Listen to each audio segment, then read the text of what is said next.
In our last episode, we saw the fires of rebellion spread across the Ottoman world. Serbia had hardened into autonomy, Greece flickered with conspiracy, Egypt began to rise under Muhammad Ali, and in Istanbul, the Janissaries swaggered through the streets like masters without fear. Sultan Mahmud, still more survivor than ruler, endured, watching, weighing, learning that power in his empire lay not in the throne, but in those willing to seize it. This is road to destruction, the world wars. By 1820, the Ottoman Empire was still vast on paper, but in truth it was already burning at the edges.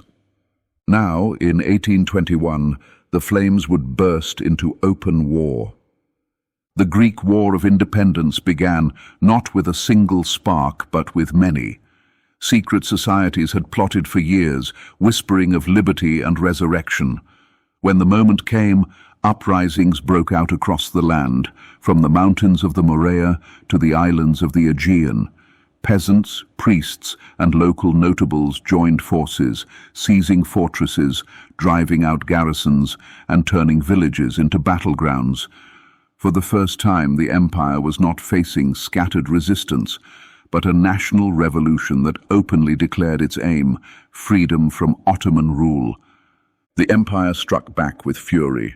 Ottoman troops swept through the Peloponnese, punishing towns with massacre and reprisal. In Istanbul, the ecumenical patriarch, Gregory V, was dragged from his church and executed on Easter Sunday, his body left hanging at the city gates as a warning. Yet instead of terror breaking the revolt, it hardened it. Greek fighters rallied, and across Europe the news stirred outrage. Poets wrote of liberty against an oppressive empire, newspapers carried tales of atrocities, and what had been a local uprising was transformed into a cause célèbre. In London and Paris, Greece became more than a rebellion. It became a symbol. Philhellenes, men and women who saw in Greece the romantic rebirth of an ancient civilization, raised money, sent volunteers, and demanded that their governments act. Even as the Ottoman treasury strained, European sympathy turned the war into a stage where the empire's every act was judged by foreign eyes. And for the great powers, every judgment was also an opportunity, a chance to weaken the Sultan while extending their own influence in the eastern Mediterranean. And the fighting itself was unlike what the Ottomans had faced before. Greek rebels learned to use the mountains and the seas. Their clefts, brigand fighters turned guerrilla warriors, struck at Ottoman supply lines. Their ships, often little more than merchant vessels armed with fire ships, harassed the Ottoman navy, burning vessels far larger than their own. It was a war of improvisation and desperation, but also one of passion, fueled by the belief that history itself was on their side. For the empire, the war became a drain of blood and gold, and so Sultan Mahmud turned to the one man who could provide both, Muhammad Ali Pasha of Egypt.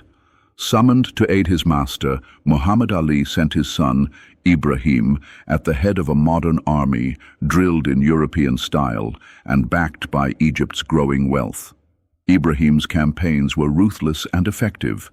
Towns fell, rebels scattered, and for a moment it seemed as though Egypt might succeed where the Ottoman armies had failed. But here lay the deeper danger. Every victory won by Ibrahim strengthened not Istanbul, but Cairo. Egypt's fleet became the empire's navy, its soldiers the empire's strike force. And Mahmud could see clearly what this meant. The Ottoman state was surviving only by surrendering its lifeblood to a vassal who was no longer a servant, but a rival in all but name. As the war dragged on, the empire's weakness invited intervention. Russia threatened to defend Orthodox Christians. Britain and France, once rivals, found common cause in protecting Greece. Each atrocity, each massacre drew sharper calls for action. And by the mid-1820s, the great powers were no longer just watching. They were preparing to act. Through all of this, Sultan Mahmud changed. He was no longer the boy crowned in chaos, nor the passive ruler overshadowed by the Janissaries. He had endured humiliation, rebellion, and dependence on others, and he had learned bitter patience. Each decree resisted, each reform blocked, convinced him of the same truth. The empire could not live so long as the Janissaries held the state in their grip. They were not his army, they were his jailers. And with every year of war, the question sharpened from abstract reform to simple survival. If not everything could be saved, what must be sacrificed? By 1826, the empire stood at a crossroads. Serbia was autonomous, Greece was aflame, Egypt was rising, and foreign fleets were gathering.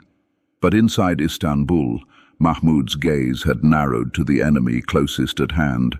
The Janissaries had destroyed his predecessors, defied his orders, and bled the empire of strength. If the empire was to endure, they could no longer be tolerated. In our next episode, The War Against the Past, Sultan Mahmud will strike. The empire will turn its sword inward against the army that had once been its pride.